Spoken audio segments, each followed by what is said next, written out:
आदाब नाजरीन, खास बात तेलंगाना में आपका खैर मकदम। मैं हूं सैयद अहमद जिलानी। जीएचएमसी के नताज अभी आने बाकी हैं। काफ़ी कुछ नतीजे आ चुके हैं। जैसा कि आप अपने टीवी स्क्रीन पर भी देख रहे हैं कि 44 सीटें टीआरएस ने जीत ली और 38 सीटें फिलहाल एमआईएम ने यहां पर जीती हैं। बड़ा फायदा अगर किसी को हुआ है तो वो है बीजेपी को। जी हां, लीड और विन की मिलाकर हम बात करें तो 47 सीटें अभी भी बीजेपी के पास है, जिसमें 34 सीटें बीजेपी ने जीत ली हैं। यानी पिछले बार के मुकाबले में 4 जो सीटें थी उससे 30 सीटें बीजेपी ज्यादा जीत चुकी है और अभी भी वो कुछ सीटों पर लीड कर रही है। तो बड़ा फर्क पड़ा है इस बार के नतीजों में। बड़े चौंकाने वाले नतीजे हैं कि कैसे हुई ये बड़ी तब्दीली। जिस तरह की मुहिम आपने देखी थी इंतखाबी मुहिम के दौरान, जीएचएमसी इलेक्शन के दौरान, तो एक तरह से कामयाब हुई है बीजेपी अपने एजेंडे को अमली जामा पहनाने के लिए। आप अपने स्क्रीन पर देख सकते हैं टीआरएस 42, एमआईएम 38, 29 बीजेपी अभी तक जीत चुकी है। कांग्रेस 2 सीटों के साथ पहले के मुकाबले उसने अपनी 2 सीटें साबिका के मुताबिक हासिल की हैं। कोई नुकसान नहीं और कोई फ़ायदा नहीं, लेकिन बड़ा नुकसान अगर किसी को हुआ है तो वह है टीआरएस को। वो सारी सीटें जो टीआरएस की थी बीजेपी ने हासिल की हैं। 29 सीटें बीजेपी ने जीत ली हैं। यहाँ पर अभी भी कुछ सीटों का नुकसान एमआईएम को नज़र आ रहा है। अगर हम देखें पिछले सीटों की बात करें तो 44 से अभी फ़िलहाल वो 38 सीटें जीती हैं और 6 सीटें उसको आनी बाकी हैं। लेकिन अभी भी 4 सीटों पर एमआईएम लीड कर रही है, यानी 2 सीटों का यहाँ पर एमआईएम को नुकसान हुआ है। लेकिन ज़्यादातर सीटों का जो नुकसान हुआ है वो टीआरएस को हुआ है। 105 जीत का निशाना था, लेकिन वो अभी 42 सीट पर जीती है और 14 पर अभी भी वो लीड कर रही है। ज़्यादा फर्क नहीं है, ज़्यादा सीटें अभी नहीं बची हैं। कुछ ही सीटों के नतीजे अभी भी आने बाकी हैं। तो जीएचएमसी के नताज ने ये तस्वीर साफ की कि बीजेपी ने 2030 का अमली आगाज़ कर दिया है और म्यूनसिपल कॉरपोरेशन के इंतखाबात से बीजेपी ने अपनी सियासी ज़मीन बढ़ा ली है।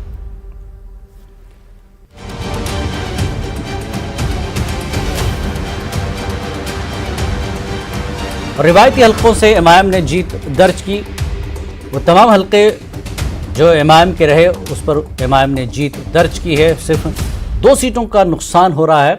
उन 2 सीटों पर अभी तस्वीर साफ नहीं है कि किसके हक में वो 2 सीटें जा रही है। अभी भी लीड कर रही हैं 2 सीटों पर बीजेपी, जहां पर बताया जा रहा है, लेकिन अभी भी नतीजा पूरी तरह से साफ नहीं है। 2 सीटों का बीजेपी ही लीड कर रही है।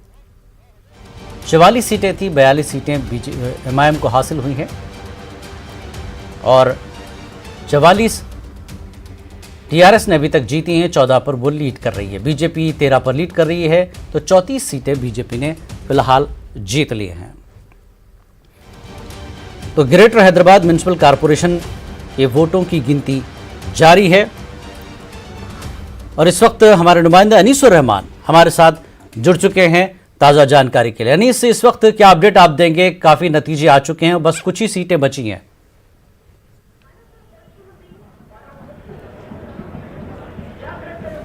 देखिए जिलानी, जो सेकंड राउंड के जो काउंटिंग है वो तवक्कुओ से बहुत ज़्यादा सुस्त रफ्तारी से जारी है। जो भी नतायज आ रहे हैं वो चूँकि जहाँ जहाँ बीजेपी और टीआरएस का सीधा मुकाबला है वहाँ पर बहुत ही कम मार्जिन से नतायज सामने आ रहे हैं जी। तो कुल मिलाकर अभी तक जो नतायज सामने आए हैं, अभी तक जो वाज़े जो पिक्चर सामने आई है उसको देखकर ऐसा लगता है कि बीजेपी जो है बहुत अच्छा मुजाहरा कर रही है। हालांकि उनका जो मानना था कि वो 100 सीट्स हासिल करेंगे, उतने सीट्स हासिल ना करें, लेकिन पहले के मुकाबले में, क्योंकि उन्हें सिर्फ गुज़िश्ता जीएचएमसी के इंतखाबात में सिर्फ 4 नशिस्तें हासिल हुई हैं। तो कुल मिलाकर ऐसा लगता है कि उन्हें तकरीबन 40 नशिस्तें हासिल होंगी। जहाँ तक टीआरएस का सवाल है, टीआरएस भी यही बार बार कह रही थी। उसके तमाम बड़े लीडर्स, चीफ मिनिस्टर से लेकर वर्किंग प्रेसिडेंट केटीआर और जो कविता हैं, उनका यही मानना था कि वो इस बार सेंचुरी बनाएंगे, लेकिन बिल्कुल ऐसा नहीं लगता। उन्हें ऐसा लगता है कि 60 प्लस नशिस्तें जो है उन्हें हासिल होंगी। बहुत बड़ा नुकसान होगा, क्योंकि गुज़िश्ता जीएचएमसी के इलेक्शंस में उन्हें 99 नशिस्तें हासिल हुई थी, तो इस बार उन्हें जो है बहुत ज़्यादा नुकसान होने जा रहा है। लेकिन उनके लिए एक हौसला अफजा बात यह है कि चूँकि एक्स ऑफिशियो मेंबर्स की भी काफ़ी बड़ी तादाद उनके पास है, तो वो भी वोट करेंगे मेयर के इंतखाब के लिए, तो उन्हें कुल मिलाकर 64 जो नशिस्तें हैं 150 में से अगर वो हासिल हो जाती हैं तो वो अपना मेयर बनाने में कामयाब हो जाते हैं। तो इस तरह जो आप देख सकते हैं यहाँ पर हम टीआरएस के दफ्तर में हैं, सुबह जिस तरह जो है धूमधाम थी यहाँ पर, जिस तरह जश्न का माहौल था, अब वो थोड़ा कम हो गया है। जो यहाँ पर जो फनकारों को बुलाया गया था, लोक नाच कर रहे थे, वो अभी थक कर जो है थोड़ा सुस्ता रहे हैं। म्यूज़िक जो बहुत बड़े साउंड के साथ, बहुत बड़ी पिच के साथ यहाँ पर जो है मौसीकी बजाई जा रही थी, वो भी अब जो है बंद कर दी गई है।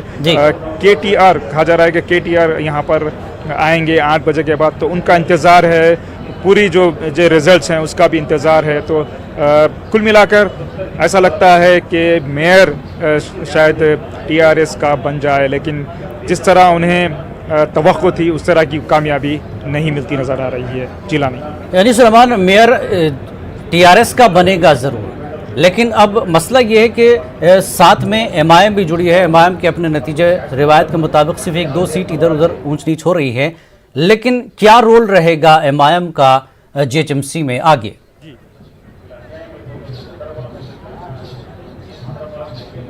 देखिए, बीजेपी की सबसे बड़ी कोशिश ये थी कि किसी न किसी तरह जो है 100 नशिस्तें हासिल की जाएं। अगर उन्हें 100 नशिस्तें ना मिल पाएँ तो उनकी दूसरी कोशिश यही थी कि कम से कम उन्हें TRS को इस बात पर मजबूर किया जाए कि वो मजलिस की मदद से जो है GHMC में अपना मेयर बना सके। लेकिन खुशकिस्मती TRS की ये है कि वो ऐसा लगता है कि जो 64 का जो मार्क है, जिसकी वजह से उन्हें MIM की मदद हासिल करने की ज़रूरत नहीं पड़ेगी, तो शायद TRS को MIM की मदद हासिल करने की ज़रूरत ना पड़े। इनके लिए TRS के लिए ये बहुत ही जो है हौसला अफजा बात है।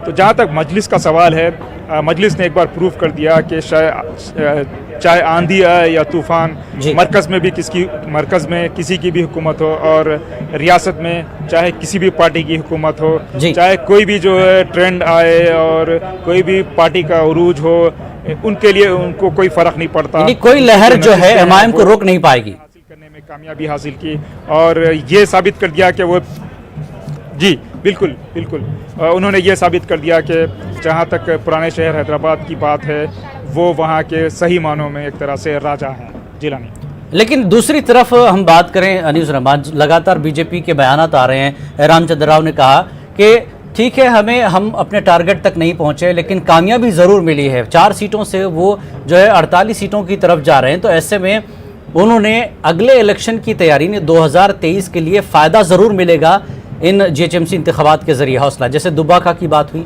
दुब्बाका को उन्होंने अपना जो है मरकज़ बनाया था GHMC के लिए, और GHMC में उसके मुताबिक कामयाबी मिलती है। तो कहीं ना कहीं दूररस असरात इसके पड़ेंगे आगे जाकर।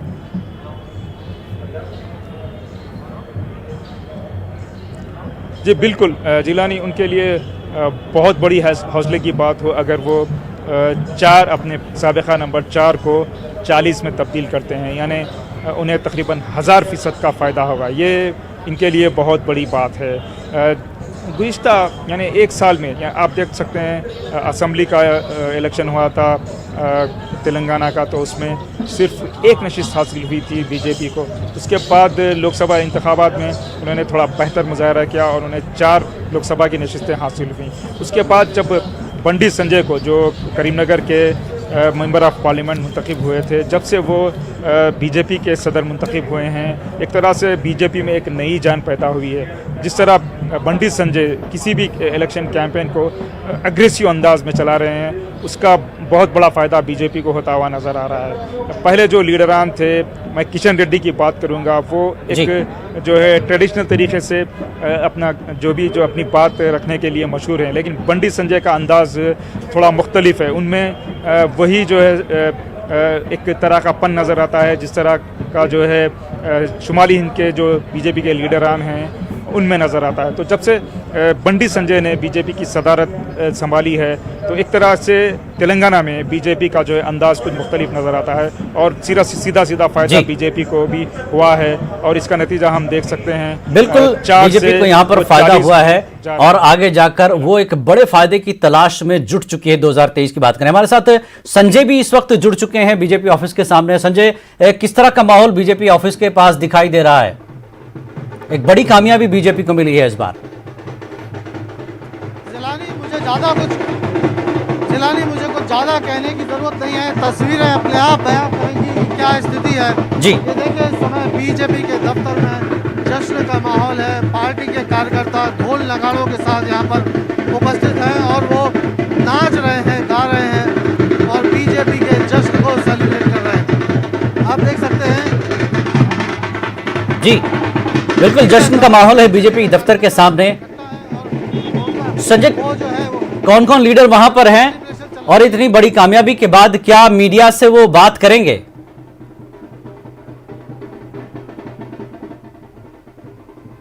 कुछ देर पहले ही यहाँ पर बीजेपी के विधायक राजा सिंह और निजामाबाद के सांसद अरविंद धनपुरी पहुंचे।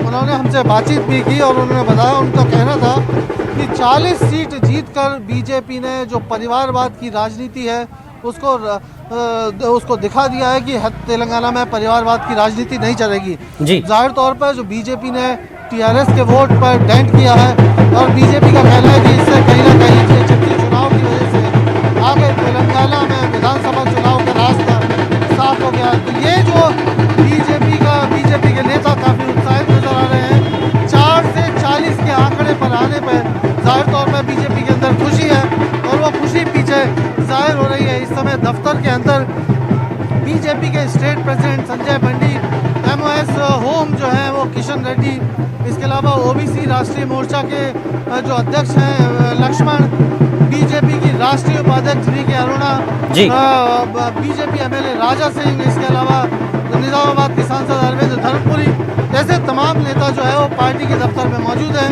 अंतिम नतीजों का इंतजार है। एमआईएम की 2 सीटों पर बीजेपी लीड करती हुई नजर आ रही है। ये सबसे खास बात है। बीजेपी ने अभी तक जो टीआरएस को बड़ा डेंट किया है, लेकिन एमआईएम की 2 सीटों पर बीजेपी लीड करती हुई नजर आ रही है। हालांकि जब नतीजे आएंगे उसमें पता चलेगा कि क्या वो सीटें बीजेपी एमआईएम से जीत पाई, उसके किले में सेंध लगा पाई या नहीं। लेकिन फिलहाल बीजेपी जो भी स्थिति बनी है उससे खासी उत्साहित है। उनका कहना है कि 4 से बढ़कर अगर वो 40 पर भी आ जाते हैं तो यानी ये मतलब 10 गुना इजाफा हुआ और इससे लेके पार्टी जो है काफी उत्साहित है तेलंगाना में आगे की राजनीति को लेकर। लेकिन संजय, जिस तरह से आपने कहा कि एमआईएम को कोई खास फर्क नहीं पड़ा है, सिर्फ 1-2 सीटों पर बीजेपी लीड कर रही है, तो हैदराबाद को जो मुद्दा बनाया गया था इंतखाबी मुहिम के दौरान, तो एमआईएम ने ये प्रूफ कर दिया कि हैदराबाद को न बदला जा सकता है, न ये कोशिश वो करने देना चाहते हैं। तो एमआईएम ने अपनी सीटें जीतकर ये एक पैगाम दिया है बीजेपी को।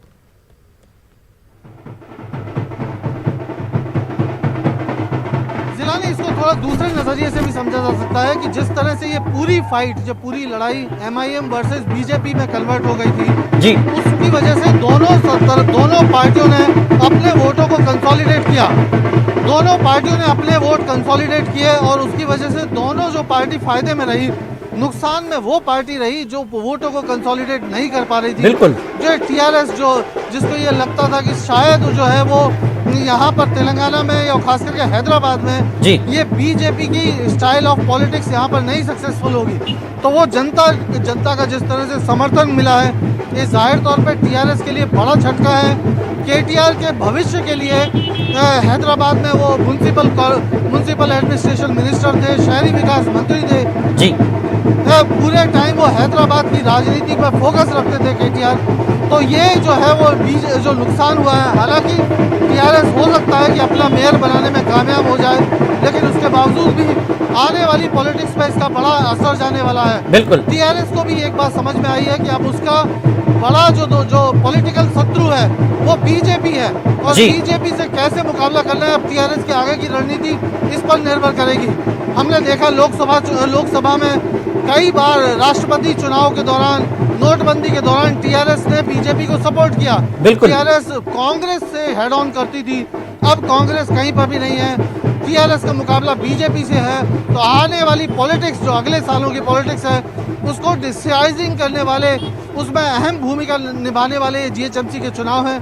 और ये आने की राजनीति 2023 में तेलंगाना में कौन राज करेगा, उसकी भूमिका अभी यहीं से तैयार होगी। जी संजय, जिस तरह से बीजेपी के बड़े कद्दावर लीडरों ने कैंपेनिंग की, लेकिन किशन रेड्डी जो जमे रहे, उनको मरकज में एक बड़ा जो है ओहदा दिया गया था, वो कहीं ना कहीं अपना हक अदा करने में कामयाब हुए हैं बीजेपी को ये मकाम दिलाने के लिए।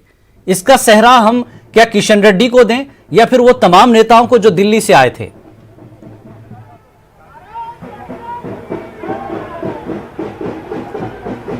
जिलानी, ये इससे ज़्यादा मैं समझता हूँ, जो मेरा समझ कहती है वो ये कहती है कि देखिए, जैसे तेलंगाना है, तेलंगाना में बीजेपी अभी तक जिस तरह की राजनीति कर रही थी, वो पॉलिश्ड पॉलिटिक्स कर रही थी, वो बहुत ज़्यादा सड़कों पर नहीं थी, आक्रामक नहीं थी जी। ये पहली बार है कि बीजेपी जो दुबका चुनाव है और उसके बाद जीएचएमसी के चुनाव है, उसमें बीजेपी आक्रामक मोड में आई है, पेनिट्रेट करने की कोशिश की है, हाई पिच पे उसने अपना कैंपेन किया है। तो ये कहीं ना कहीं जो लीडरशिप है, खास करके जो संजय बंडी, जो तेलंगाना स्टेट बीजेपी के प्रेसिडेंट है जी, उनकी जो स्टाइल ऑफ पॉलिटिक्स है, ये सारा जाहिर तौर पे इसका क्रेडिट उसको जाता है। मैं आपको बताऊं कि जब जेपी नड्डा यहाँ हैदराबाद आए तो मेरे सामने जो है उन्होंने संजय बंडी को, उनके कंधे को जोर से पकड़ लिया और बहुत जोर से स्माइल दी। वो कहीं ना कहीं ये दिखाता है कि पार्टी की जो लीडरशिप जिस तरह की पॉलिटिक्स करना चाहती है जी, दिशा में संजय बंडी इसको आगे ले जा रहे हैं। और जाहिर तौर पे भले ही एमओएस होम जो है केंद्रीय गृह राज्य मंत्री किशन रेड्डी हैं, लेकिन जो पार्टी है और उसके संगठन है, उस संगठन को गति देने का काम जो है वो संजय बंडी ने किया है और क्रेडिट भी बहुत सारा उन्हीं को जाएगा। हालांकि सभी पार्टी के सारे लीडर का एक मिला जुला प्रभाव है, लेकिन जो लीड कर रहा है इस समय वो सारा क्रेडिट भी उसी को जाएगा। और आने वाली पॉलिटिक्स भी अब आगे तेलंगाना में बीजेपी की पॉलिटिक्स को संजय बंडी दशा और दिशा देने वाले हैं। जी, अनीस रहमान हमारे साथ हैं। अनीस, जैसा कि आपने सुना कि संजय ने जिस तरह से इशारे दिए हैं कि आगे की जो सियासी मंजरनामा है वो तब्दील होता नजर आ रहा है, तो अब ऐसे में टीआरएस को अपनी ज़मीन बचानी है और आगे इलेक्शन पर इसका मजीद असर ना पड़े, उसके लिए बीजेपी से मुकाबला है सीधे तौर पर टीआरएस का। अनीस जी बिल्कुल, ख़ास तौर पर ये बात केसीआर फैमिली के बारे में बताई जा रही थी कि जो तमाम जो डिसीशंस हैं वो खुद ही लेते हैं। काफ़ी बदनाम हो रहे थे वो इस मामले को लेकर।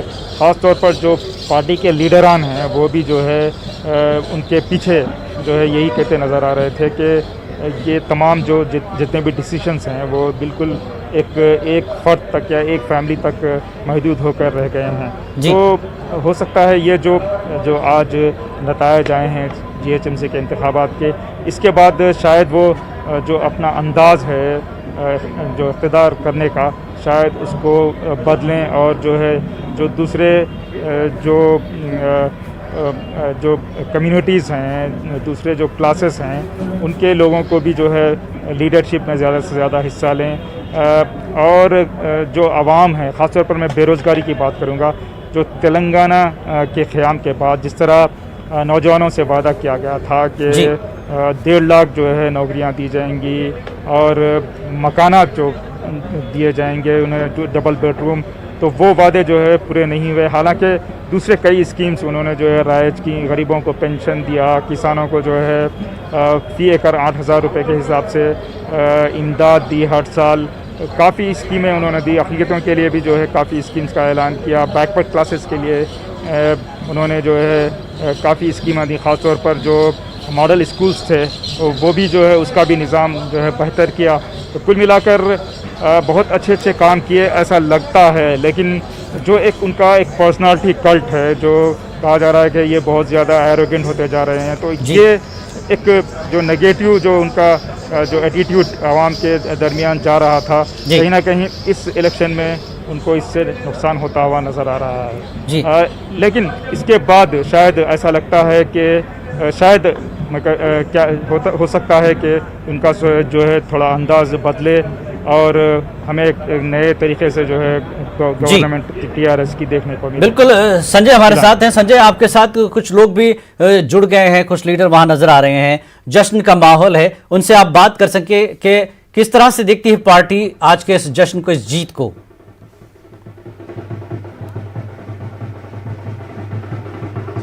जिलानी, इस समय जो है जश्न का माहौल है, पूरा खुशी मन रही है, ढोल नगाड़े के साथ बीजेपी के कार्यकर्ता पूरे चारों तरफ जमा हैं और वो सेलिब्रेट कर रहे हैं। ये बड़ी खुशी बीजेपी के कार्यकर्ताओं में नजर आ रही है। कुछ बीजेपी के नेता हमारे साथ मौजूद हैं, उनसे पूछ रहे थे, सर ये सेलिब्रेशन जो चल रहा है, ये आपका जो खुशी है, आप लोग 100 सीट जीतने की बात कर रहे थे, 40 के आसपास का आंकड़ा आ गया, आपको क्या लगता है कि ये सेटिस्फैक्ट्री है? आने वाली राजनीति पे इसका क्या इम्पैक्ट होगा? हमारी सोच थी 50 से अधिक सीटें जीते और हमारी सोच के हिसाब से हम 50 से अधिक सीटें जीत रहे। हमारे आए तो कन्फर्मेशन स्टेट ऑफिस को आए तो, और हम इससे भी अधिक सीटें जीतने की कोशिश में करें। और ये जीत हमारी आपकी नहीं है, वो आने वाले 2023 की जीत है। ये जीवित की प्रिपरेशन है। ये आने वाले 2023 में विधानसभा चुनाव में भारतीय जनता पार्टी बहुमत से तेलंगाना में कब्जा करेगी। 2023 की तैयारी है ये जीएचएमसी को, क्या ये माना जाए? आप लोग एमआईएम को तो कोई नुकसान नहीं पहुंचा पाए, उल्टा टीआरएस के घर को तोड़ दिया आपने। हमें एमआईएम से कोई मतलब नहीं है, हमें टीआरएस से मतलब है। टीआरएस ने जो षड्यंत्र रचा था, बाढ़ के आड़ में 10-10 हजार रुपए देकर वोट खरीदने की कोशिश की गई, वही जनता ने लात मारकर 4 सीट से 40 seat plus Bharatiya Janata party को दिया है। 50 सीट से ऊपर हम जाएंगे। एक और धक्का 2023 पक्का मतलब पक्का पूर्ण बहुमत से भारतीय जनता पार्टी यहाँ पे अपना झंडा लहराएगी और हैदराबाद का नाम भाग्यनगर रखा जाएगा। जिलानी, ये बात जो इन्होंने बहुत महत्वपूर्ण कही कि जो 10-10 हजार रुपए बाढ़ के लिए देने का जो प्रॉमिस किया केसीआर ने, उसका कहीं असर नजर नहीं आ रहा। उन्होंने ये भी कहा कि 7 दिसंबर से वो दोबारा ये 10-10 हजार रुपए देने का प्रक्रिया चालू होगी, लेकिन पब्लिक उसके बावजूद अगर टीआरएस का साथ छोड़ रही है तो ये काफी अहम है। जी बिल्कुल, ये एक बहुत बड़ी जो है झटका है टीआरएस के लिए कि वो तमाम काम और फायदे पहुंचाने के बाद जिस तरह से नतीजे आने चाहिए थे टीआरएस के हक में, वो नहीं आए। टीआरएस खुद इस वक्त अचंभे में होगी कि कैसे तस्वीर बदली, लेकिन बीजेपी अपना कार्ड खेलने में एक तरह से तेलंगाना में कामयाब हुई है, हैदराबाद में। यहां पर आप दोनों को रोकेंगे, छोटा सा ब्रेक लेंगे, ब्रेक के बाद फिर हाजिर होते हैं।